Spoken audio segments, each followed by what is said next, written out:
Salutations, people on YouTube, how's it going?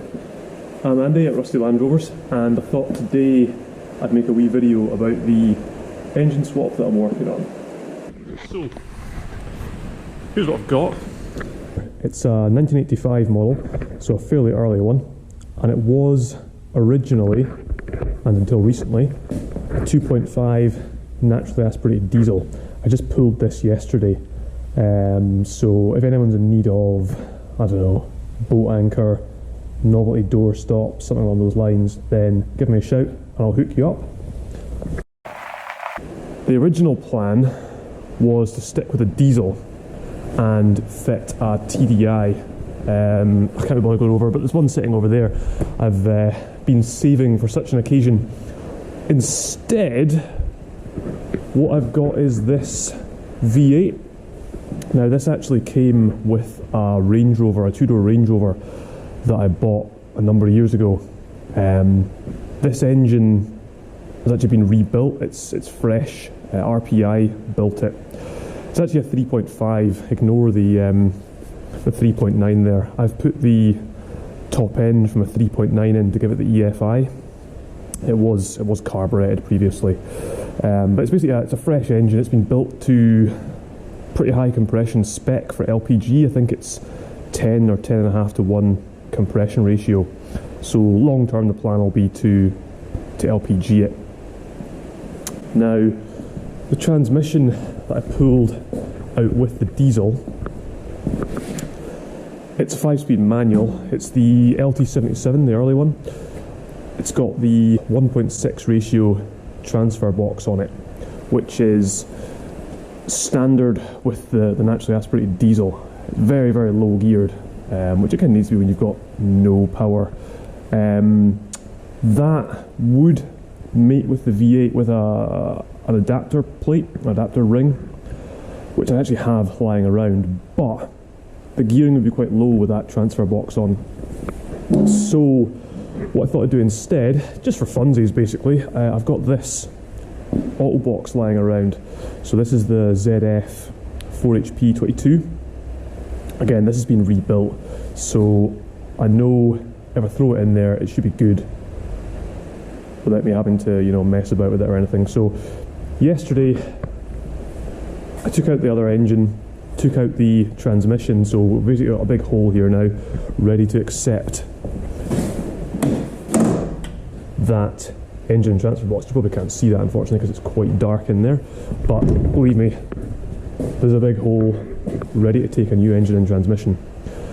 So all I really did yesterday, once I'd removed the old engine and box, I had to transfer the handbrake mechanism across.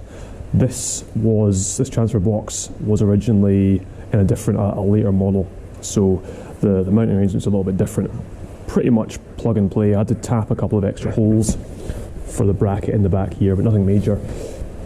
So now what I'm ready to do is drop that transmission in and get everything lined up for the engine mounts. It's the same transfer box, same dimensions anyway. This is a 1.4 ratio, but front to back on the output flanges and the location engine mounts, they are the same as the other one that came out. So what I'm going to be able to do is drop this in on the original mounts, and the original prop shafts will line up front and back, so not too much messing around on that front. The overall length is longer on this, so from the mounts for the gearbox to the front of the bell housing is longer, so the engine's going to sit a bit further forward. I've measured it up and there should be room, so that should be fine. What it will mean is I need to move the engine mounts, but that's no problem. What I'll do first is I'll leave out the torque converter and I'll just do a dry fit of the gearbox, plop the engine in and line up where the engine mounts need to be. So, on with that.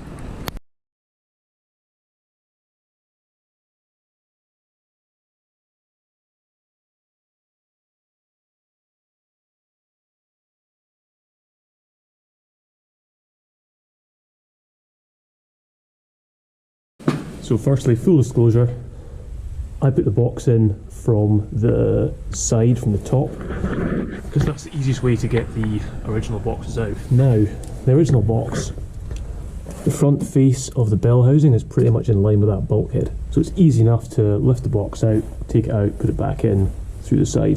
This box is a lot longer, so in hindsight what I probably should have done is taken off that cross member and slid the box in underneath and just lifted it up into place. So yeah, don't do it that way, I just did it. What I've also just noticed is that I think this gearbox mount is different. It must be different on later models. This bracket was on the box, which would actually end up leaving the box far too far over to the right hand side. So I've checked the old box and it doesn't have this adapter, it just has the bolt-on mount straight onto the box. So I'm going to put that onto the auto box and we should be cooking by gas. Okay, so bumping the gearbox mount off the old box is not going to work because that's a different bolt pattern. I need this bolt pattern but with just a flat plate to put the mount on. So yeah, better make one.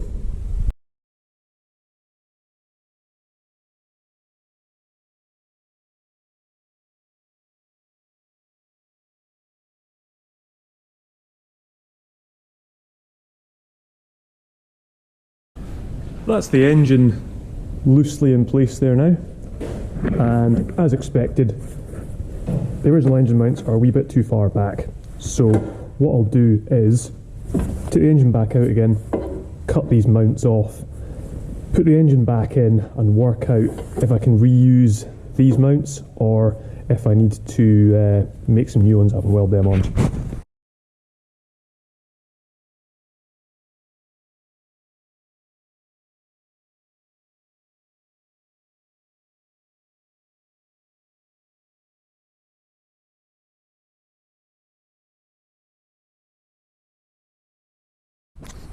After much jiggery pokery, that's the engine and box sat where I want them to go.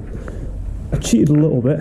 I've got a 127 sat outside which has a factory fitted V8 in it, so I took a few measurements from that just to make sure that the engine was ending up in the right position. Now, the only fixed point I have is the right hand gearbox mount. That is the same, because it's the same transfer box as was in the old gearbox, and that's going to keep my props in the right position relative to the output flanges. With the old box, the two gearbox mounts were actually in exactly the same, on the same centre line, longitudinally. It turns out that with the auto box, because the left hand mount is actually on the box, the gearbox rather than the transfer box, on the auto box the mount is slightly further back, so I am going to need to change the bracket that's actually bolted onto the chassis here. So there's only one mount that is actually going to work as exactly as it was before. Because the V8 is also setting a little bit higher, the actual engine mounts, as you see, are setting a bit higher. The old brackets that I cut off, they aren't going to work just welded back on either, so I'm going to either modify them or make some new brackets up. Transpires we've got a little bit of a potential problem here. With the 127, with the factory V8, it's fitted with the LT85 gearbox, which is pretty long, and the engine in the factory position ends up about 50mm further forward than what I have here. The reason that's a potential issue is underneath this oil filter housing, underneath the oil pump, the distance from there to the top of the axle is pretty much exactly the same as the suspension travel. So what I'm going to need to do, once this is all welded together and finished up, is remove the bump stops and springs and see if I actually have enough clearance underneath the oil filter housing at full suspension compression. If I don't, it's not the end of the world. You can get a different base for the oil pump that's pretty much flat and it just has a couple of ports in it, and then you can then, you know, pipe the oil away and run the filter remotely.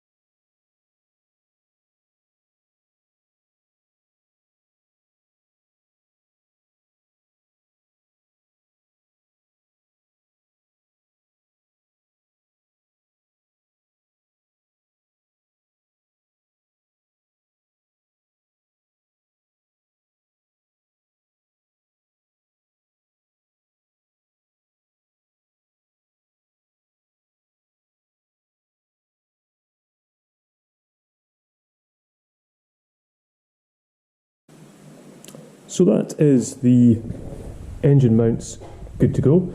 Once this primer dries anyway, which could take quite some time in this temperature.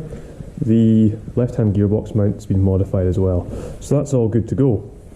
In the meantime, I've been measuring up the gearbox and the back of the engine. Now, I've fitted the torque converter, and now I can't use my vernier with one hand, so you're going to need to take my word for this, but the distance from the back of this ruler to the mounting face on the front of that torque converter there is 51 millimeters, which is spot on. If I take the same measurement on the back of the engine, from that flex plate to the mounting face on the back of the block, that is 47 millimeters. So when I bolt the torque converter up onto the flex plate here, I'm going to essentially pull that torque converter forward 4 millimeters to take up that gap. 4 millimeters is a bit much. Ideally you want something like a 2 millimeter gap in there, just enough so that when the torque converter moves and expands and whatever it wants to do, it's not going to load up the oil pump in the gearbox. If that gap's too big, essentially I'm disengaging the two dogs at the back of the torque converter. So I'm going to need to make up a shim to go in the back of this flex plate just to make that gap that little bit smaller.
So with that spacer fitted, that shim fitted, now we've got 48.9 millimeters.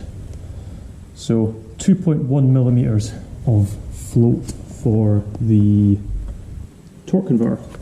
So that is spot on. Nice one.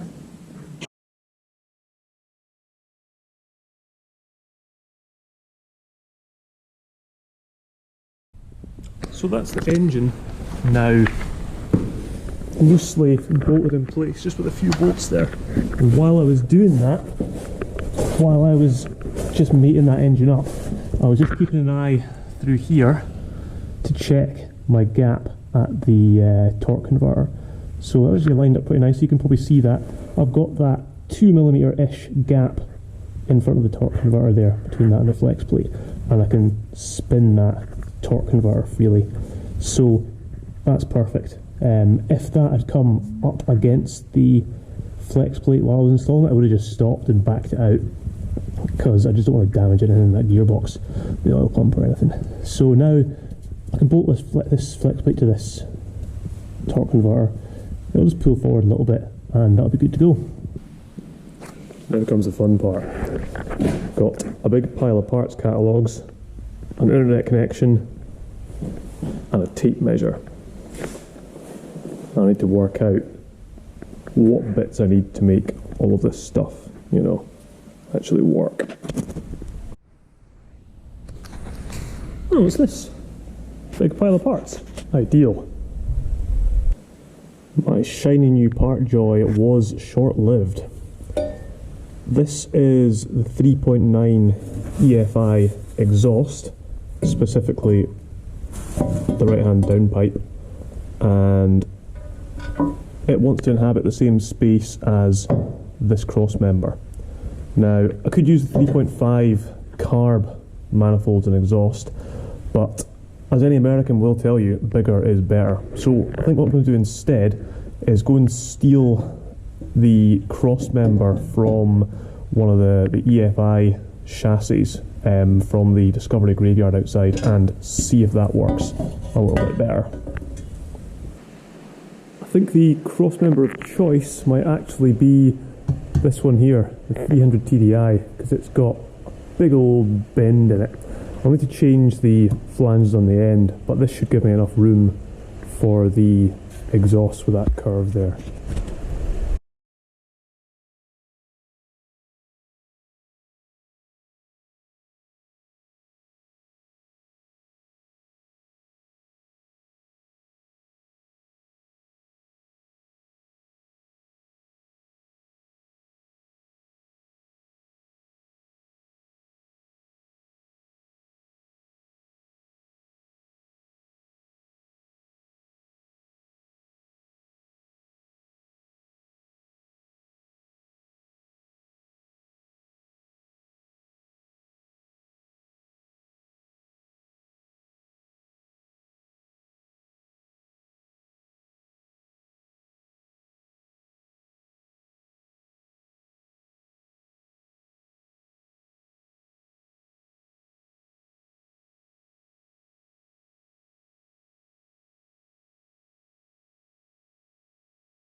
Splendid.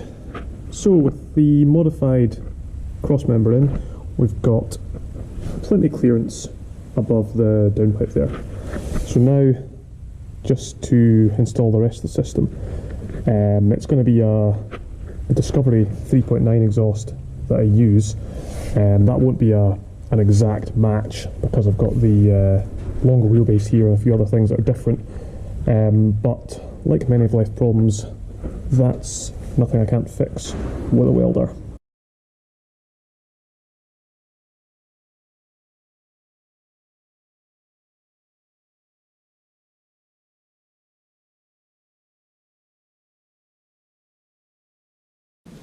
Not convinced that's going to do an enormous amount of silencing, but oh well, just as well V8 sound nice, huh?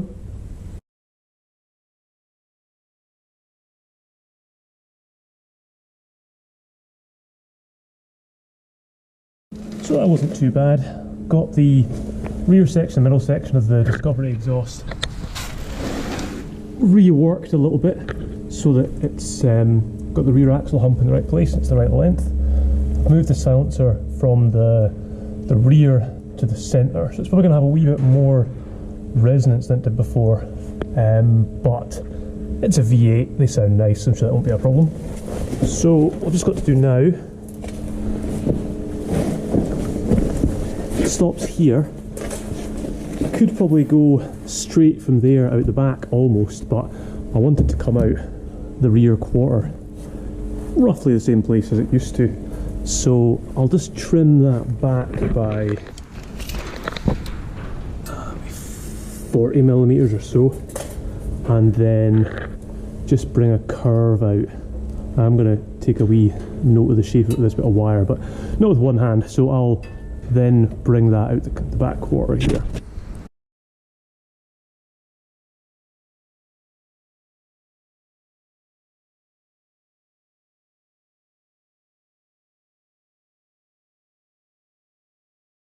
That's that tacked up, just fitted in place, nicely tucked up at the way there. I think it looks pretty good. Shouldn't get in the way too much, just hanging down a wee bit there at the end. So I'll get that off, get the seam welding done and make some hangers up for it, and then that'll be the exhaust sorted. One thing I should have showed actually, which I didn't, I don't have a suitable tube bender for making up these curves, so that's why I chopped it up into little sections. One handy tip, if you want, it's quite difficult with an angle grinder anyway to cut a nice plain cut, I suppose, at an angle. So I just use a table saw, but you can cant the blade over, so whatever your half angle is that you're working on, 5 degrees or whatever you want, just cant that over and you can get a nice consistent flat cut, which will give you a nicer joint to weld up.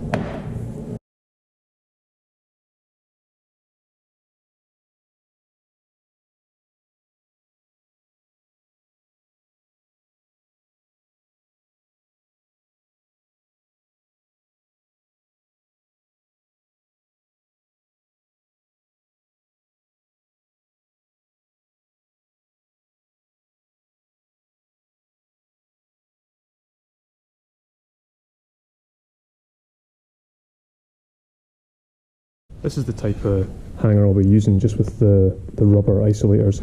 I prefer these to the U-bolt kind, because after a couple of years of use, the U-bolt kind will be rusted solid. These generally still come apart okay. So there we go. 4 into 2 into 1. Silencer. Then flip over the axle. And popping out of the back. Sorted. I ended up fitting the oil pump base for the remote filter, just because the clearance under there was a wee bit marginal for that axle. So I've got the filter mounted up here on this wee bracket on the wing. I have filled the sump with oil, filled the filter, I've filled these pipes as well, and the pump's packed with Vaseline, so it's all ready to get primed up now. I've got the rocker cover off, or one of the rocker covers off, and I've taken the rocker out so that we can see the oil should flow up from in here once it gets primed. I'm going to test the oil pressure switch as well. I've just got a multimeter set to resistance across the switch. Essentially at the moment it's reading basically no resistance because it's seated. Once I've got pressure, it'll unseat and that'll go to infinite resistance essentially. So what I could do to prime it is just take the plugs out and spin it over on the starter. Seems a little bit harsh, so the way I'll do it is, I've got this little widget that I made up. It's just a bit of aluminium bar with a slot cut in one end and you know, tap thread on the other side so I can get it on my drill with a bit of threaded bar. Now the pump is driven by the distributor. The base of the distributor has got this slot on it that engages with a tang that you can maybe just see down in there. So all I'm doing is just mimicking the base of the distributor. You could probably just use an old distributor and chop it up and attach a drill to it, but I didn't have one when I made this. So I'll give that a wee spin. Well, it would do if my drill was working. Yeah, okay. Need to find another drill. Take 2, backup drill. It's just a wee battery drill, I'm not sure how it will cope. It takes a fair bit of torque to wind the pump, but we'll give it a go. So, let's see what this is saying. Oh, I should mention I will also have a pressure gauge fitted, but I'm waiting on a wee adapter before I can fit that, because this oil pump base has a different thread on it from the stock one. So, this switch, this is really just to put on the light on the dash that says you've got no oil pressure and your engine's about to explode. So you wouldn't rely on that to let you know that there's actually a good volume or a good pressure in there.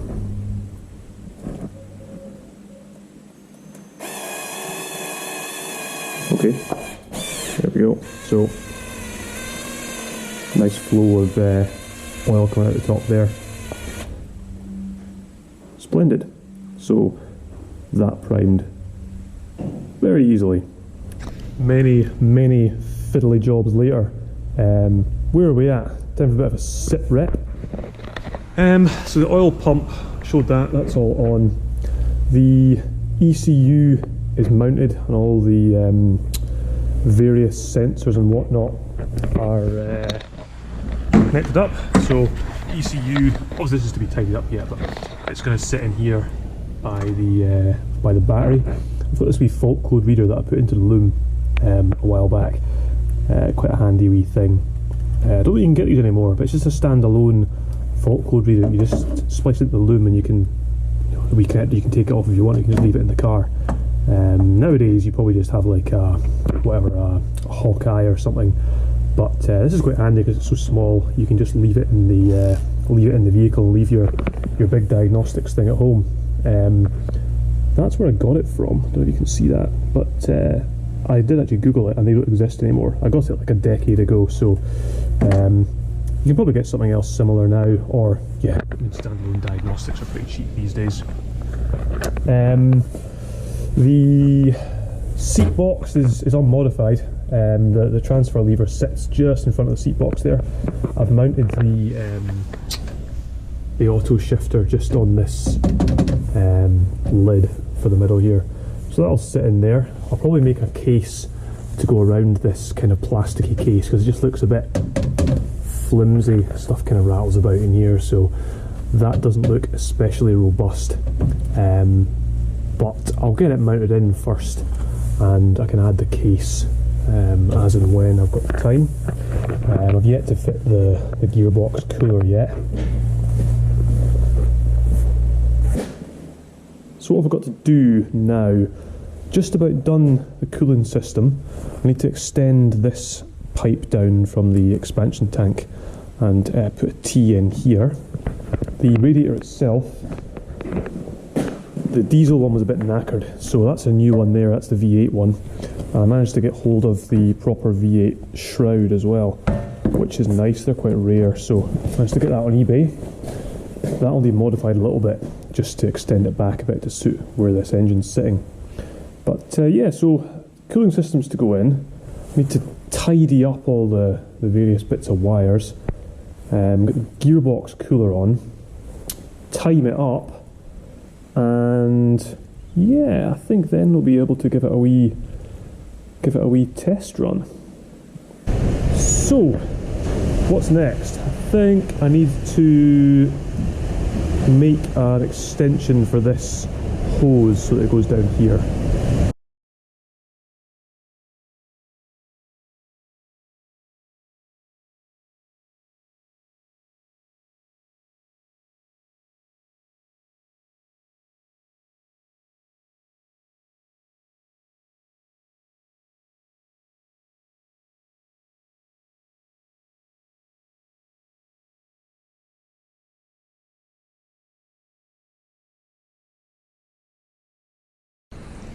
That's pretty much the last piece of the puzzle as far as the cooling system goes, so I can just fill that up now, I think.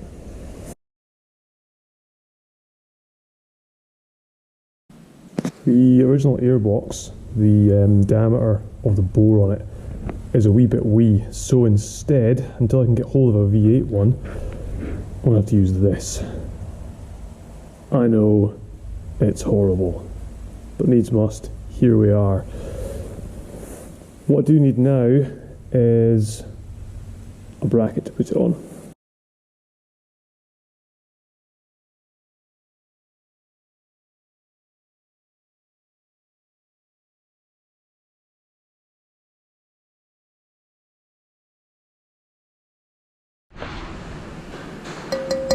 Just need to add some lightness and she's good to go.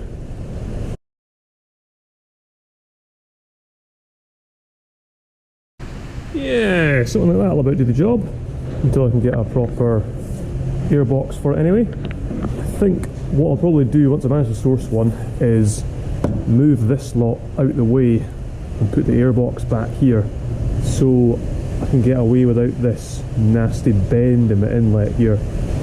That's not ideal, but then neither's this, so yeah, we are where we are just now. Gearbox oil cooler then. I'm just stewing on this just now. I want this to sit just in front of the rad like that. We'll get lots of nice airflow. Wee bit of a problem there because we've got these braces that run up from the chassis up to the bonnet catch. One of those at least is going to be right in the way of that oil cooler. I don't want to throw one of them away because then I'm going to lose rigidity.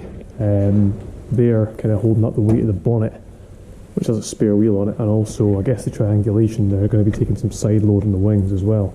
So I think what I'm going to do is mount the cooler over to one side, have this strut as it was, and then just have another vertical one coming straight down and mounted to the chassis. So then I'm still taking the vertical load, I've still got a bit of triangulation, and I think if I have something maybe kinks around a little bit here, I'll be able to then fit my cooler in there. So yeah, I'll have a poke around and see what I can do with that.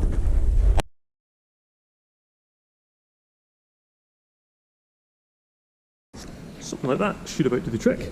It's nothing fancy, it's just some bits of aluminium angle, and yeah, welded them together, made a few brackets up, so I've picked up on the chassis down here, and this will go onto the front panel, and then I've just picked up the wing there and the chassis down there.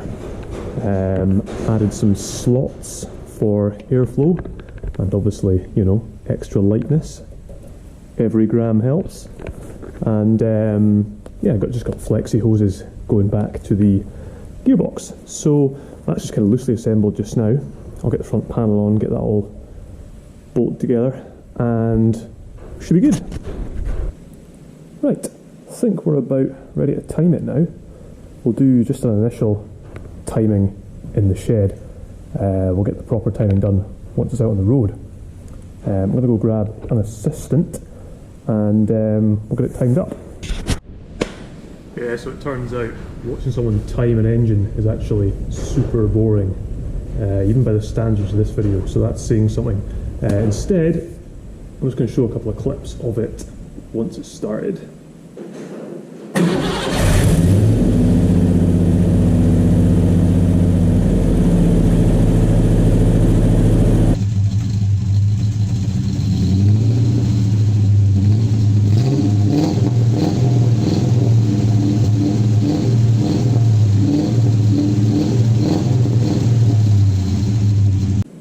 Oh yes, V8 make Andy happy.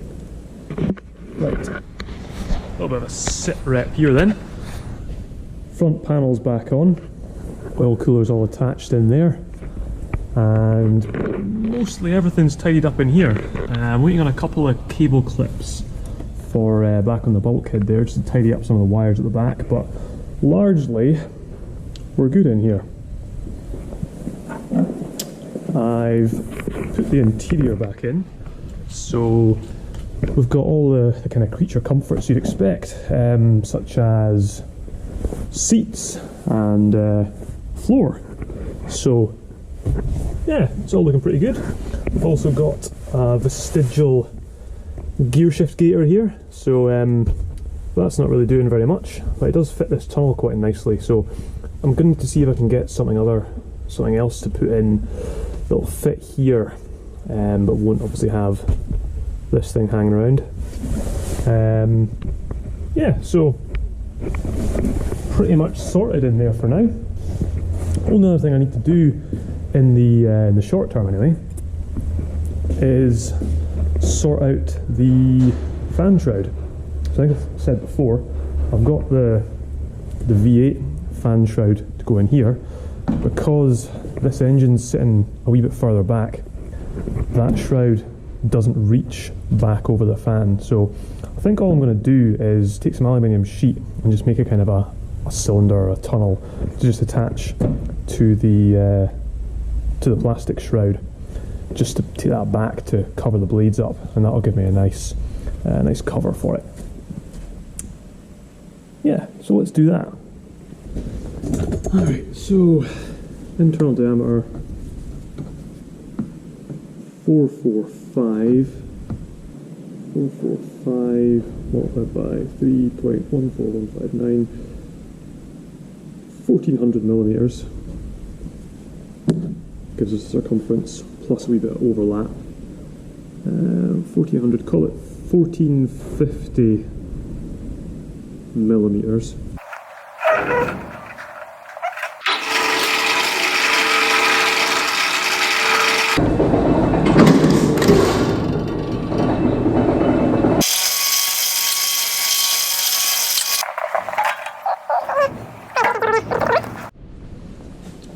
I think I want that join at the bottom.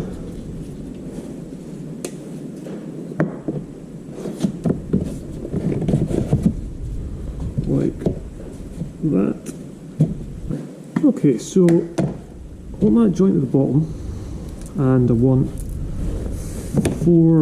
two bolts top, 2 bolts bottom to hold that ring in position. M6 riv nuts, so that's a 9mm hole and a 13mm recess. I think this die gives me 9.3 hole and a recess of just over 13. So that's cool. So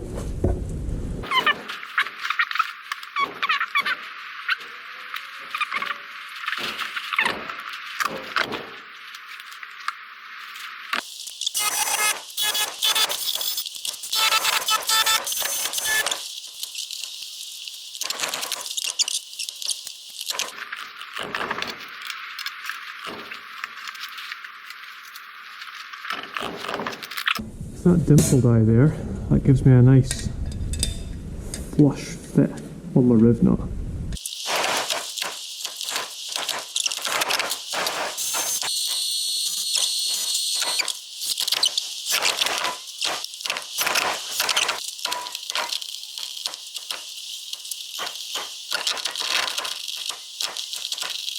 Let's check that all lines up. Yeah, that was good.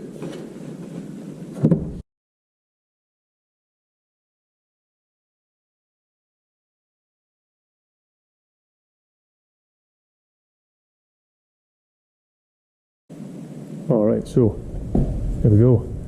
Got a wee tunnel added on to the shroud there.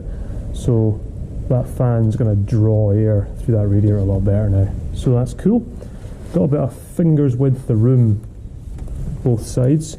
I'm hoping that's going to be enough.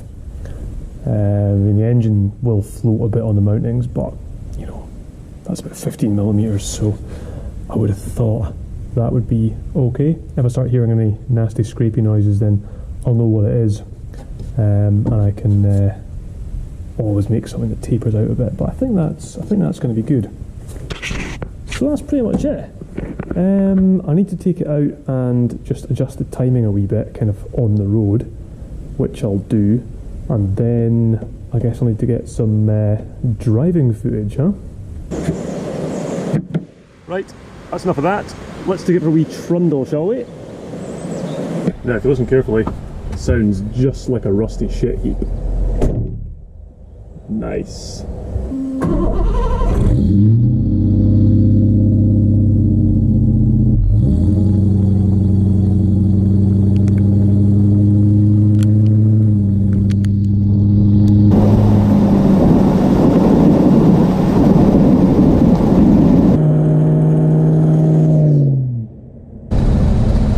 So the engine is sweet. The gearbox would have been auto, because there's no engine braking. It feels a bit weird. Going into corners, I'm going to drive it quite differently. And if you want to go fast, I mean by Land Rover standards fast, it's not great. You get loads of revs with the torque converter without it really doing that much. But if you want to just feather the throttle and cruise, it's, you know, really smooth, quite an easy thing to drive comparatively. So we'll see what happens. We'll see how I get on with it. I don't know if I'm going to stick with it or if I'll go back to a manual box. I want to try some towing as well, see how it handles that, and yeah, we'll have some fun with it anyway. I've not had one of these with an auto box before, so it's nice to have the experience, you know, whether I stick with it or not.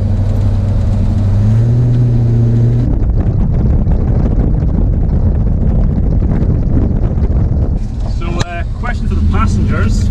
Passenger's perspective, what do you think? I feel a bit sick. Sick with awesomeness, or just sick? Nauseous. Oh, that's bad. Mel, what about you? You liking the V8? Yeah, you love it, don't you? That's a resounding kind of maybe from the passenger perspective. No, it also smells a lot. It does smell a little bit. It smells like man. You might recognise it from other things like what I smell like.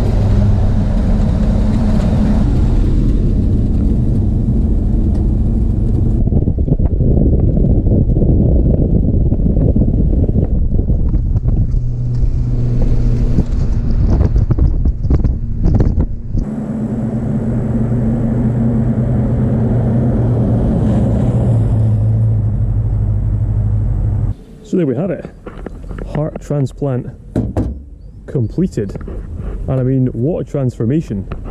You know, previously this was just a rusty old shed. Now look at it, I mean it's okay, yeah, fair play, it's still a rusty old shed, but now it's a rusty old shed with a V8. So mission accomplished.